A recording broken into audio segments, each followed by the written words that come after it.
So, having problems starting my Golf. Figured I'd do a video, see if you guys can help me out. So if I turn the ignition key, I can hear the fuel pump engage behind me. I've put the seats down and I can hear that. As you can see, I've got the battery light, I've got a bulb light and the engine light on. If I put the clutch in and try and start it, you can hear the door locks engaging. Yeah, there's obviously not enough, well, I'm guessing something like not enough battery power to do everything.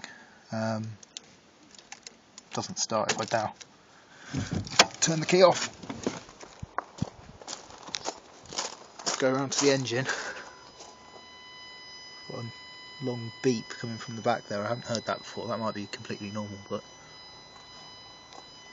it's sort of in there somewhere, or at least it sounds like it is. Batteries over here. Part number.